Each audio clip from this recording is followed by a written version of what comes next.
নমস্কার মিত্ররা, আজকে এগ কারি করার জন্য প্রথমে কড়াতে তেল দিয়ে নেব। তেলটা যখন গরম হয়ে আসবে তখন এর মধ্যে আমরা ডিম সিদ্ধ করে এবং চামচ দিয়ে ভালো মতো ফুটো করে দিয়ে দেব।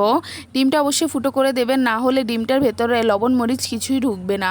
আর ঢেকে ডিমটা ভাজার চেষ্টা করবেন, না হয় গায়ের মধ্যে এসে ফুটিয়ে পড়তে পারে। আজকে যেমন আমার গায়ের মধ্যে এসে ফুটে পড়েছিল। দেখুন, আমাদের এখানে ডিমটা আমি লবণ এবং হলুদ দিয়ে ভালোভাবে ভেজে নিয়েছি।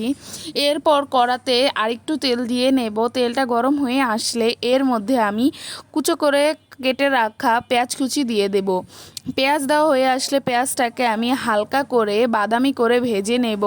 হালকা বাদামি করে ভেজে আসলে এর মধ্যে আমি অন্যান্য মশলা অ্যাড করব। এখানে আমি টমেটো কুচি দিয়েছিলাম, আপনারা চাইলে টমেটো কুচি দিতে পারেন। টমেটো কুচিটা দিলে আপনাদের ডিম কারিটা দেখতে খুব সুন্দর হবে। এবং আমি 2-3টে কাঁচামরিচও অ্যাড করেছিলাম। টমেটো যদি আপনাদের কাছে থাকে তাহলে দিবেন, না থাকলে দেওয়ার কোনো প্রয়োজন নেই। এরপর আমি অল্প একটু জিরে বাটা দিয়ে দিয়েছিলাম। জিরে বাটাটা দেওয়ার পর আমি মশলাটার সাথে ভালোভাবে একটু মিশিয়ে নিয়েছিলাম। এরপর আমি এখানে অ্যাড করব হলুদ গুঁড়ো, লবণ এবং লঙ্কা গুঁড়ো। লঙ্কা গুঁড়োটা অবশ্যই আপনারা আপনাদের পরিমাণ মতো করে দেবেন। যে যতটা ঝাল খান ঠিক ততটাই দেবেন। আমাদের ঘরে যেহেতু ঝাল বেশি খাওয়া হয়, তাই আমাদের লঙ্কা গুঁড়ো পরিমাণটাও বেশি। লবণও ভালো মতো পরিমাণ মতো দেওয়া শেষ হলে আমি মশলাটাকে ভালোভাবে কষিয়ে নেব। ভালোভাবে একটু কষিয়ে নেওয়ার পর আপনারা চাইলে একটু জল দিয়ে কষিয়ে নিতে পারেন, না হয় কষলাটা কড়ার সাথে নিচে লেগে যেতে পারে।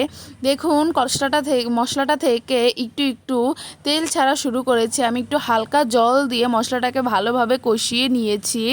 মশলাটা ভালোভাবে কষিয়ে নেওয়া শেষ হলে দেখুন হালকা হালকা তেল ছাড়া শুরু করবে, তখন এর মধ্যে ঝোলের জন্য জল দিয়ে দেবেন। আপনাদের যতটুকু পরিমাণ ঝোল লাগবে ততটুকুর একটু বেশি ঝোল দিবেন। তখন কি হবে, ঝোলটা থাকবে এবং অল্প আঁচে ডিমটা দেওয়ার সাথে সাথে অল্প আঁচে ডিমটার ভেতরে যাতে লবণ মরিচ ঢুকে, এর জন্য হালকা আঁচে ডিমটাকে রেখে দিতে হবে। না হলে কি হবে, ডিমটা একদম খেতে ভালো লাগবে না বিশেষ একটা।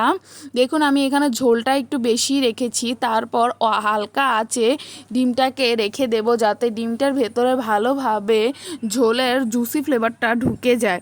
আমাদের এখানে দেখুন ডিমটা রাধা কতটা সুন্দর হয়েছে। আর আপনারা যদি আমাদের চ্যানেলে নতুন হয়ে থাকেন তাহলে অবশ্যই আমাদের চ্যানেলটিকে সাবস্ক্রাইব করবেন এবং আমাদের পাশে থাকবেন। লাইক, শেয়ার এবং কমেন্ট অবশ্যই করবেন। দেখুন, আমাদের এখানে ডিমটা রান্না একেবারেই হয়ে এসেছে। আপনারা বাসায় অবশ্যই এভাবে একবার ডিম কারি করে খাবেন, দেখবেন দুর্দান্ত লাগে। আজকে রান্না করেছিলাম, খুব ভালো হয়েছিল। আপনারা যদি বাসায় এভাবে রান্না করেন তাহলে অবশ্যই আমাদেরকে কমেন্ট করে জানাবেন।